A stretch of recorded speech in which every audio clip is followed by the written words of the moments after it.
What is it? Can't sleep? Maybe take a stroll on deck. I usually just picture myself being gently rocked. And I sleep like a baby.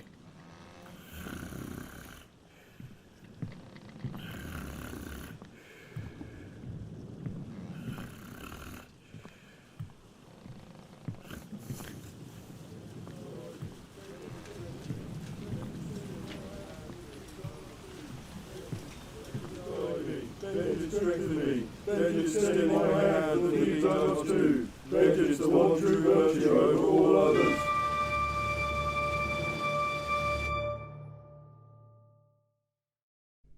Welcome back. So we're going to carry on with Saturday now, and there's still a fair bit of Saturday stuff in a way to talk about, but it's just having everything else with the context of your character's death, and that was such a big event for the striding, I think, that it kind of rippled into everything else that sort of followed on from it.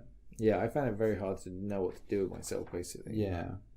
I mean, so one of the things I wanted to do was go around all of the various nations and try and sell a copy of my book. We were also trying to get stuff for the hammer, right? Yeah, we were trying to get resources for the hammer. That we basically want to get Bungle's hammer enchanted with this shield breaker thing, which means he can basically shatter people's shields, which will be awesome, right? It's kind of another one of our early ambitions for me. I think creating a weapon that one of us can wield that's exactly absolutely devastating on the battlefield, right? and it like Bungle's hammer was like the obvious choice, so that's kind of been an ambition we wanted to fulfill. So we were setting out to do that and sell my books and basically go around the nations. So first off, me and Lloyd just went round. I think you guys were doing something else at the time. I think you were getting resources for Bungle's hammer. But me and Lloyd basically broke off and went down around all the various nations trying to sell my books. So I'd made some contacts. I went with you for a bunch of those. Sorry? I went with you for a bunch of those. Yeah, that happened later. Then you guys went round with us later. So when it was just me and Lloyd, we were going around all these different nations. It was really cool. Like, we were just following it around, talking to people, asking where various people are.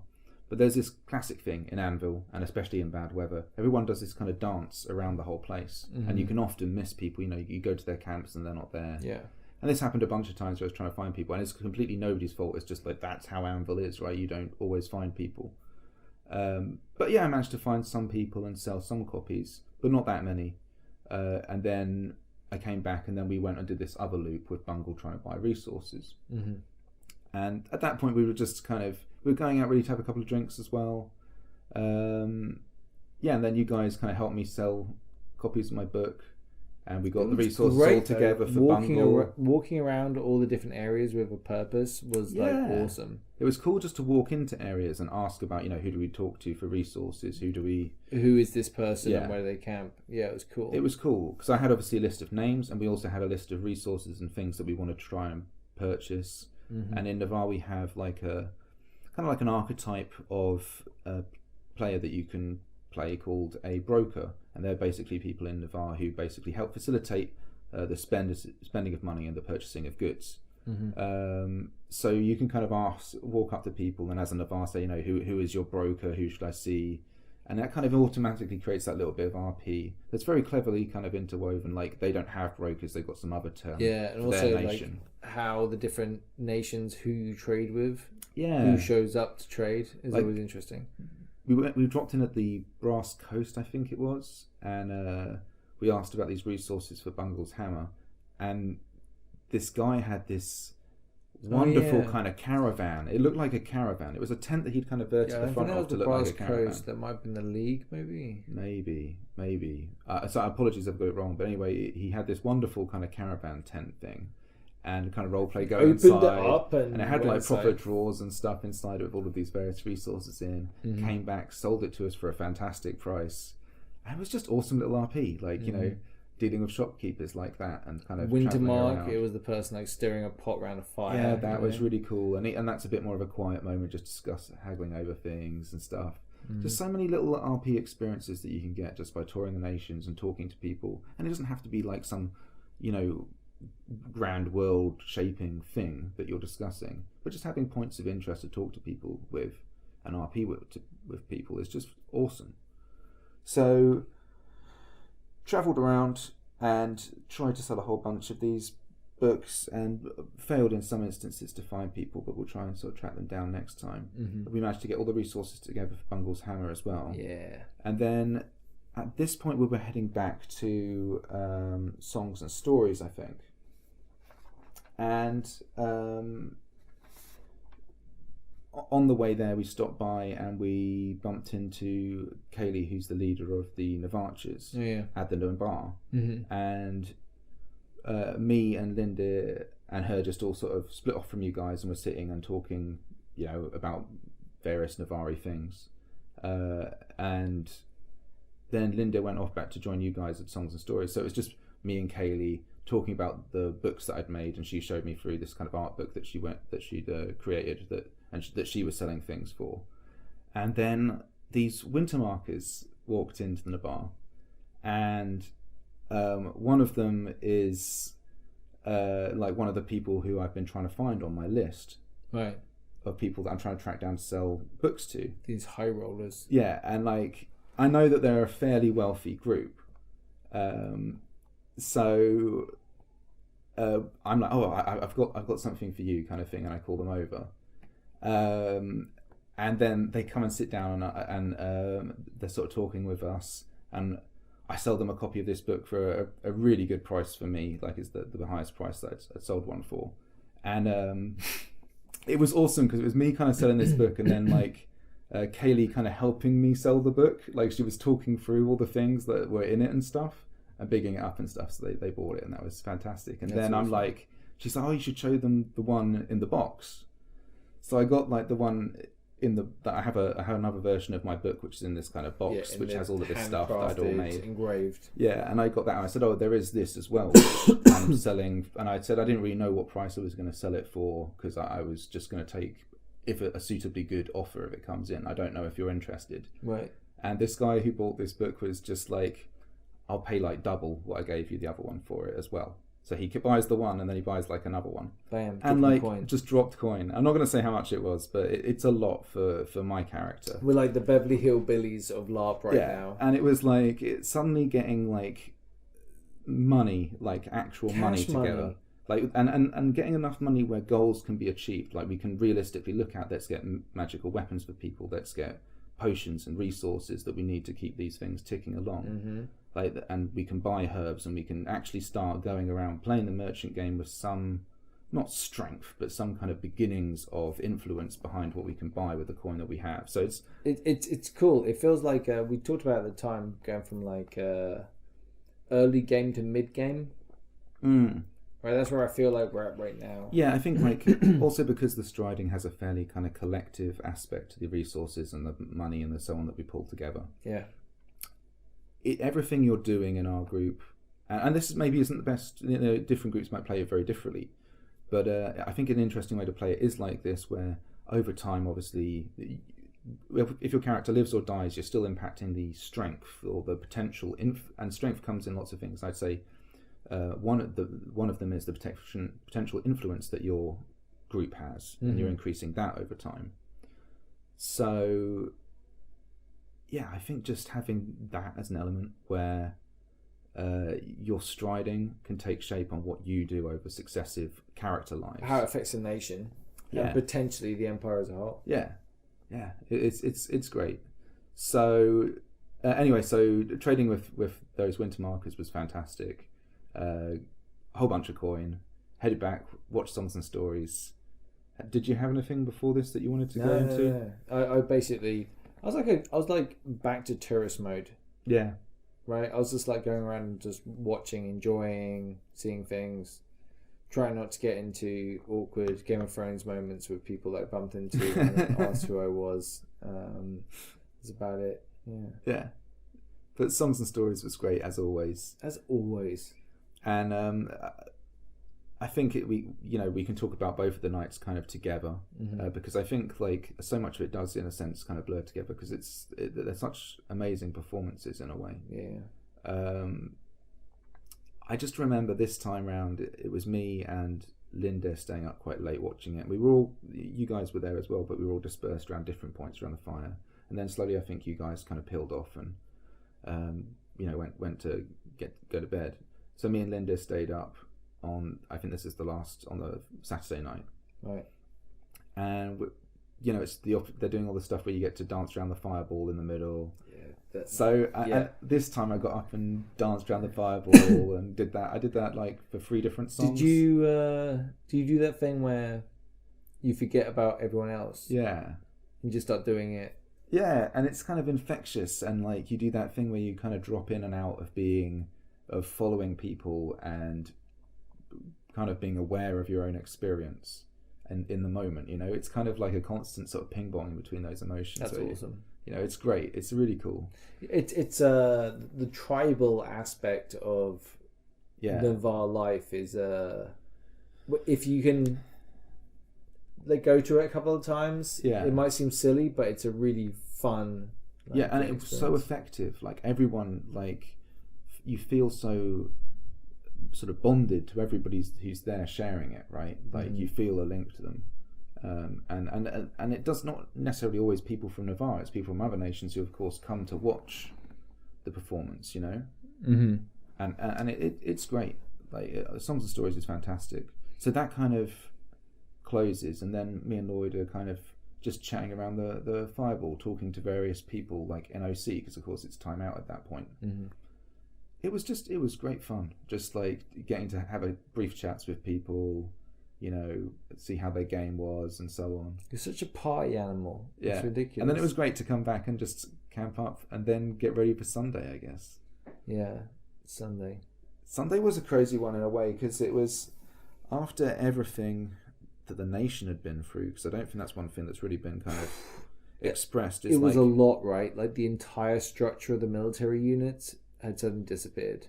And like people were stepping up, and those characters were back in different roles. I think Tor decided to go terminal for the whole event. I can't remember, but yeah, I mean Kjartan was a different character, and that's got to be a crazy thing, as those characters to step in as someone,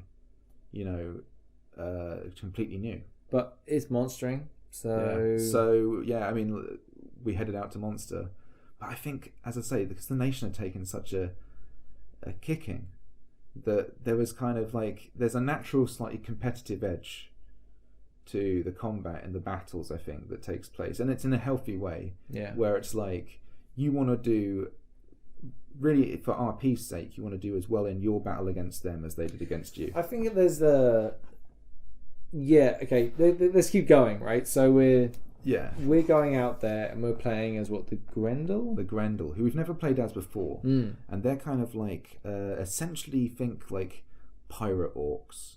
Kind of. Yeah, they kind of have this fleet that's off the Bay of Katazar, I think, which is like the southern coast of the Empire. They're really wrecking the Brass Coast right now. They're bumping over a whole bunch of islands over there. Yeah, and it's like, and obviously I think they've been hitting the Urazeni very hard as well, and so it's been a big issue for the Empire. So we had this battle where we were playing as the Grendel, and essentially in terms of gear, like anything goes. It wasn't like how the Jotun were, where you can't use a bow or anything. But I decided to go out. I was going to go with a sword and a shield, but then I kind of asked Bungle if I could use one of his spare short swords and go ambidextrous. Ambidextrous it up. So I've never fought in that kind of style before in the battles. It's always either been sword and shield or using archery. How and did it switching work it out? up to ambidextrous is like, the thing is, right, like militarily and in terms of military history and effectiveness just generally in combat, and people will disagree with this, but I would say, if you think about it logically, this is a broadly held consensus that sword and shield or spear and shield are extremely effective styles of combat. And there's a reason many militaries and many different times have used those around the world, that weapon system. Yeah.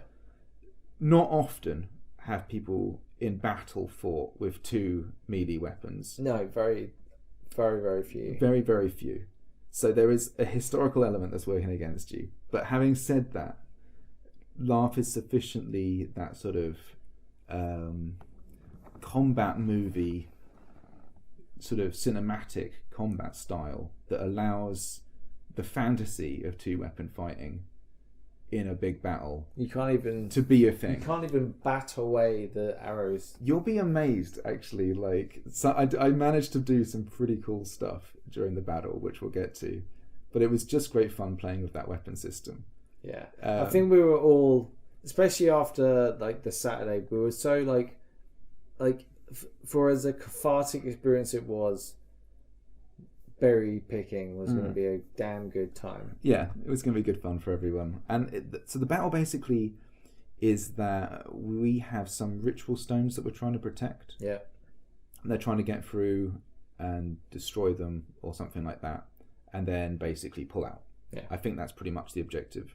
There might have been another element to it, but that's basically it. So the Empire come through, and there's a lot of them, and they just push. Like aggressively but for we're the supposed objective. to attack them as soon as they come in. Yeah. Right? Yeah. So there's the unsettled nature of having harassed lines from the off is pretty damaging. Do you remember like right near the start there was that brass coasters? We were in the woods looking over. Yeah. And the gate's not too far away. Yeah. But then we pushed and we caught a whole bunch of brass coasters. Yeah. Those guys went down like there's a lot of them, right? Yeah. A lot of like Yeah. pretty like they looked like Well, they're main fighters, man. Like they're really good, right? But it's like if you get that, that's the thing. You have to be very good to win like a 2-on-1 duel. yeah. You know, you have to be very good, or have sufficient sort of skill points to pull your ass out of it, or whatever. But generally speaking, it's tough.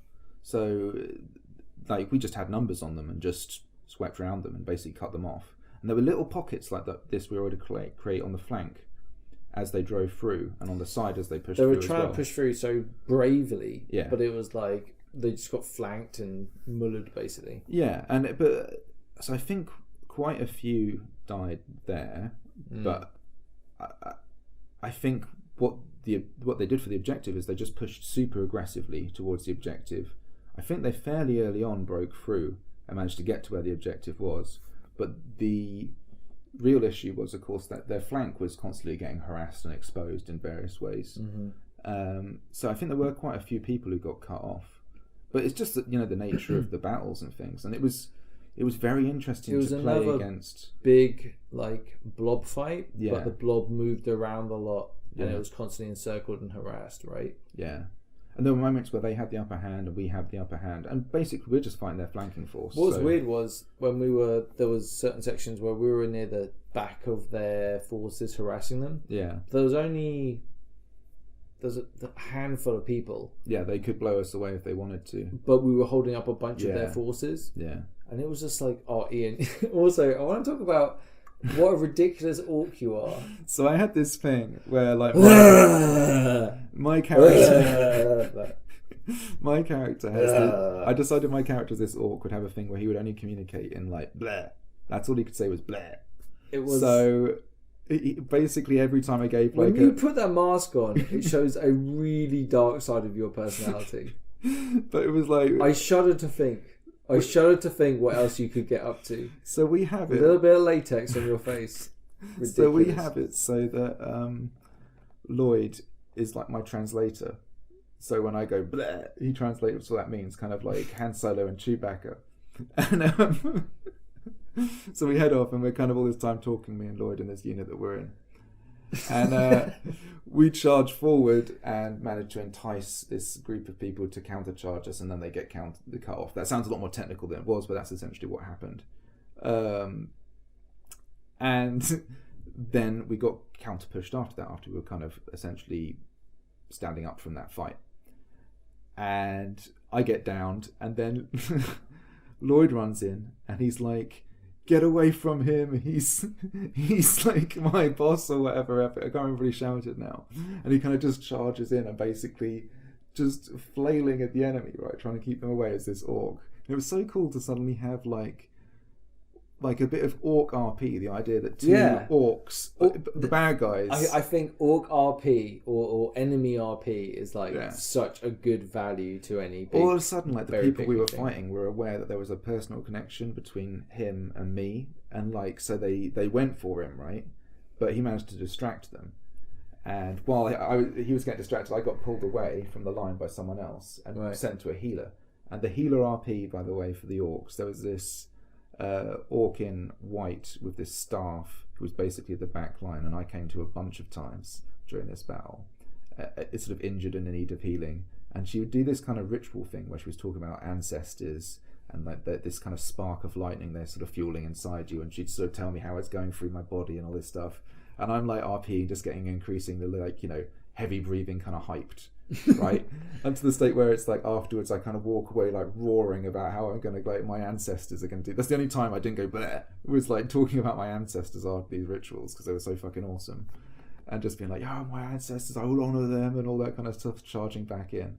And it's just so weird sometimes when you charge up to the line and you're super hyped and you're just roaring, and then the line is just completely static. You are ridiculous as an orc.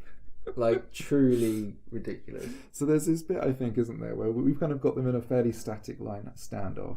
Yeah. And I don't know, I just randomly kind of walked out and did this kind of you just taunting. stepped out and just went "Bleh." Like at the enemy. I just couldn't stop laughing. It was so hilarious watching you.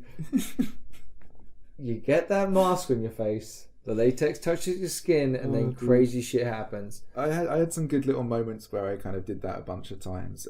Directly at least I would say the people in the rear flank that weren't up to much at the time. Yeah. At least you provided wonderful entertainment. Yeah. It was a really fun battle as an orc. I think like after the battle at last event as Monstering, we weren't quite like just us. We didn't quite get the thing. We haven't even talked about Tom being Shitstain. Oh, Shitstain. Shitstain as the human slave who was the water carrier for us. Yeah. So our friend Tom, he sort of stepped up to be a water carrier in the battles because you don't have to be a combatant all the time. You can be a water carrier. So he was playing this kind of frightened, completely kind of broken water carrier for us, who he called Shitstain, and basically called every time he needed water. Yeah. You know, and he was so good at like his RP was fantastic and never dropped, and it was just amazing. Like, because he would constantly be like, "Oh, here you are, Master War!" Like, they really kind of like handing it up a bit in a fantastic way. Just be really nasty to him as he's really helping you out, you know? Yeah, exactly, right. And then you're just you want to kind of hug the guys because you're putting so much effort in, right? But at the same time, you've got to be this kind of arsehole, and it's so much fun. Yeah, the Grendel are fucking nasty. I think the battle, like, they basically did their objective through the woods, right? Yeah. And then they came back. Yeah, there's a weird thing where... Okay, so this is talking from our point of view, right? Like, I don't know what it's like from the opposite side of the fence when someone's fighting Navarre or anything like that. So please, like, I don't know whether this is endemic, but, like, lots of, like, cleave legs pushing themselves back behind the lines. But there is a safety thing about that, though. Like, well, I think the weather is another big factor, right? Nobody wants to fall over in a puddle. The ground's often bad in places. And you're also surrounded by people and can get trampled. Yeah, right. And there is a very natural kind of self-preservation thing that is obviously part of the battle. So you have to look after yourself to a certain respect. Bungle did get hit in the head by some guy enough times. Well, a couple of times. And then the guy hit him in the head again and split his lip. Yeah. And that's pretty bad. Yeah, I mean, I think it's a difficult one, and we kind of talked about it last time. I think, like, it sucks, right? It sucks, right?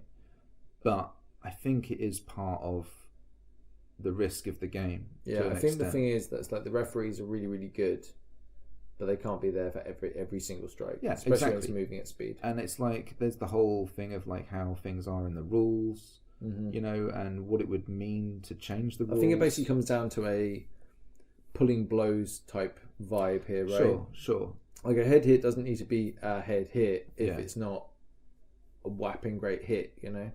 Yeah, I think though it's tough, right? Or a thrust. Yeah, it's tough. Like, I think the whole situation's hard because it's like adrenaline's running, and you know everyone's trying. There's a sort of combat sport element to it in a sense. Yeah, it's a tough environment to see it happen. I mean, there was a bit where I was part of a group that were chasing some sort of broken off people from the Empire unit back, and you're hitting someone a reasonable amount of time and you cleave them and they kind of hop back like the remaining sort of 20-30 meters to the line, kind of thing, and you're like, I get it though, I get it. This is the thing. Okay, so I was talking to someone after the event that was basically saying it's better to keep behind the lines and not like, do you know what I mean? Like it encourages not to be on the front lines. Yeah. And I get it, right? Like now having died, like that character's like gone, it's gone, right? So I get why people. Look this way, in a computer game, most people use every exploit they can get to get an advantage against the game, right? In LARP, there are lots of exploits you can make just because of the looseness of you are your own.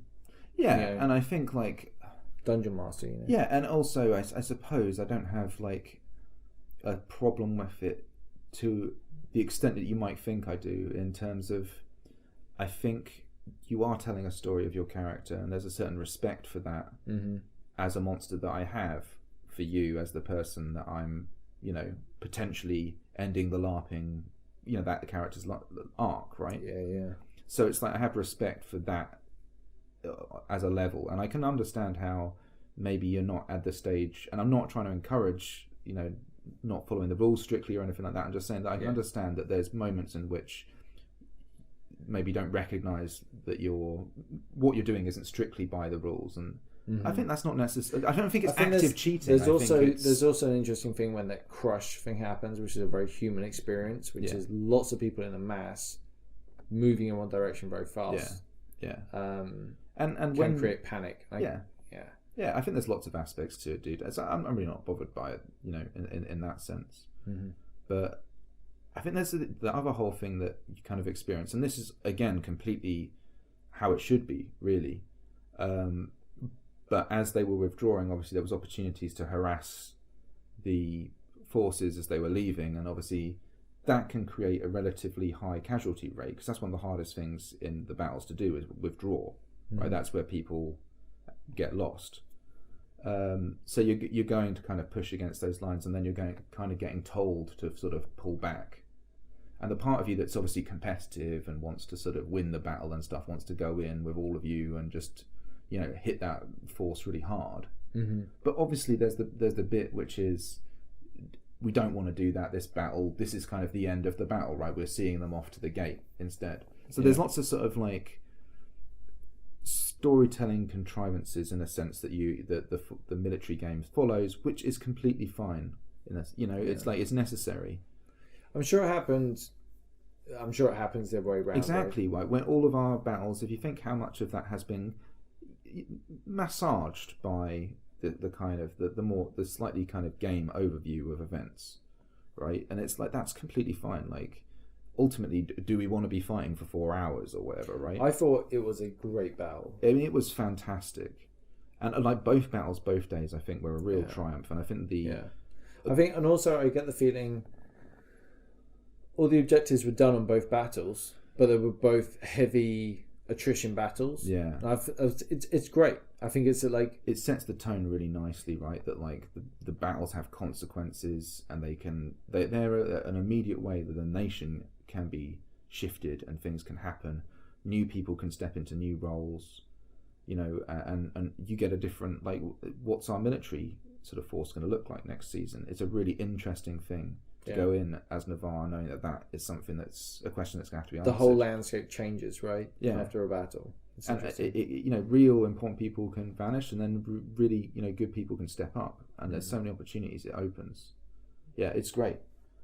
I mean, so I guess coming back from the battle, it was at that stage we just really were heading to pack up, and there's a few things you want to do. You want to go to the after battle sort of standing and things like that, and listen to a bit of that. But then we just started packing up. You and Good Dave had to basically set off. Yeah, it was Father's Day, unfortunately. So I had to book it and do Father's Day stuff. Yeah, and actually, although the weather had been pretty bad and stuff, Bungle and Lloyd and me, we all kind of worked on getting things packed up, and Good Dave helped for a bit as well. Yeah, and we got it done. It's knackering to pack up, you know. Dude, the people getting out Yeah, was pretty crazy. yeah, So Callum ripped his bumper off getting out. damn. Yeah. Like, so with that in mind, when I was leaving, so there was a car in front of me, right, and then there was the track getting out, right? right, So shenanigans had happened around me while I was heading to this point on the Sunday, and like some people had moved, some people hadn't moved, but basically it left this point where there was this big wide open space between me and the road, yeah, right? But the ridge came up so much, and there was so much mud, like making this like ridge on the top of it. yeah, That I was like, is my car ever gonna pass that? Like, yeah, it's gonna be pretty touch and go. yeah, The marshal lady was like, okay, what's your plan? I'm like, I'm gonna come down here on the right hand side, and at this point I'm gonna turn left, I'm gonna bank the curb, I'm gonna get the hell out of here. She was like, can you do that? And I was like, I don't know. And she was like, good luck. So it was like, Yeah. all right, just hold the traffic. So she goes down there, holds the traffic, and then she's just like, good luck. I'm like, right. Drop the handbrake, high rev, second gear, away I go. I slip and slide down there a little bit, and then suddenly I gain traction, jump over the edge, and then the bottom of the car slides across a muddy, like, and then I'm away, down the road, away. Yeah. Fantastic. So Felt like I got lucky there, man. I got quite lucky because obviously I've been able to park in a fairly good spot Mm-hmm. to get out of. So it was kind of cool. At that point, it was raining again, and it was just like Yeah, the rain came in like at the last like few hours. it's a weird thing because They opened up the Navarre you back can drive road, in. didn't Yeah, they? They let people in earlier than they normally do. Mm-hmm. I don't mind it, man. It's the weather conditions.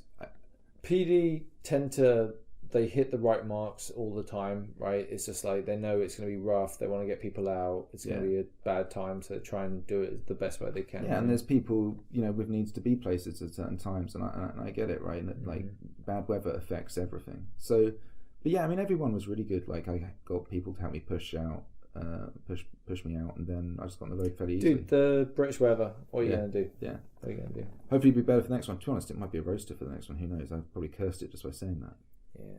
Yeah, we got a apple bobbing, right? Yeah. That's another one. We isn't got to try it at least once and actually just try and make some coin out of it.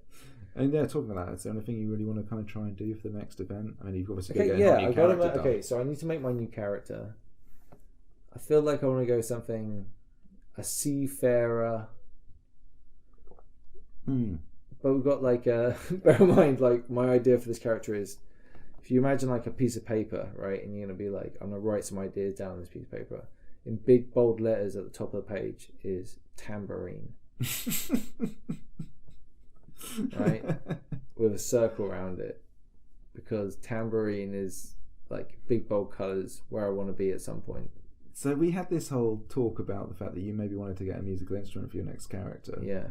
And Bear in mind, I'm totally unmusically. yeah, exactly. There's nothing musical about me. And we talked about maybe a horn or a bell. Yeah, I was And thinking like a then- battle horn Yeah, that wrapped around my shoulder. Once I blew it, it was ridiculous. but then eventually we just moved to a tambourine, a and battle it's- tambourine. a battle tambourine, and so I got you this really small mini tambourine. It's like a 6-inch tambourine, but it's something that we could put in a box or put in a I bag. still don't know where we're going with this. Like, Yeah. honestly, it's there's so much about the character that this is the reason why I haven't done it yet. Where I'm like, who is this character? What are they Yeah. going to be? How It's are they hard, going to right? interact with the world? Like, I feel like because of all the stuff to do with the Grendel, Yeah, I feel like I'm there on my little boat doing a little bit of a pleasure cruise, not really like, having a nice Yeah. time. And then the Grendel fleet shows up. I'm like, oh man. And then I hear about Ifan's death. I have to come back, yeah, That's kind of, I don't know. yeah. I get it. No, that could work. It could work well. Yeah. Be interesting. Yeah. No, it's going to be an interesting one. And I think like we're really excited to see how it goes. But this one was just such crazy ride of different things and that we got to try out. Way more invested in a whole bunch of RP that I didn't think it would. Like, I didn't know what to expect, and when it happened, it was a really great experience. I don't think it would ever be that way again. Maybe I don't want it to be. So who knows? Yeah, fantastic. Yeah, cool. Yeah. Right, is that it? I think that is it. Right, I think that is Strength of the Empire. Well, no, not yet. Oh. I want to say thank you to our patrons. Oh yes, sorry. Thank you very much. We are the worst. Yeah. The absolute worst when it comes to thanking people that actually support the podcast. So Yeah. thank you very much to our patrons. Thank you very much to all those that like us on Facebook and talk to us and are really good sports. And also thank you to everyone that is at LARP that doesn't Yeah, I mean everyone involved basically. Yeah. It's a crazy thing to be involved in. Yeah. I love it. Good times. All right, now we can do it. Okay. Strength of the Empire. Strength to Navarre. Strength to Navarre. That's a botched attempt. Do we do it again? You lead it. Strength of the Empire. Strength to Navarre. Bam.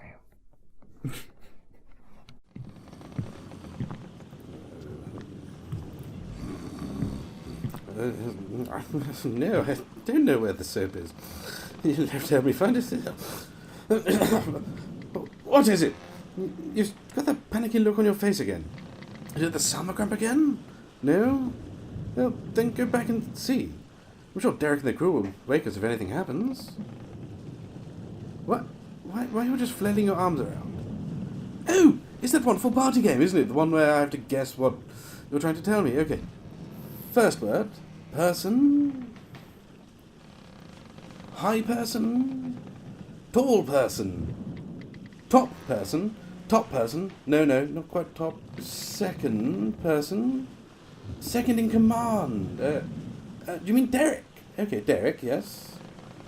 Okay, stop flapping. Second word, please. Second word. Oh, and. Okay. Third word. Ah, yes, the. We know that one. The lovely T symbol. Brilliant. Okay, so fourth word. Who? Sounds like who? Crew. Derek and the crew are cultists of the virtue vengeance. Ah, that could be a problem.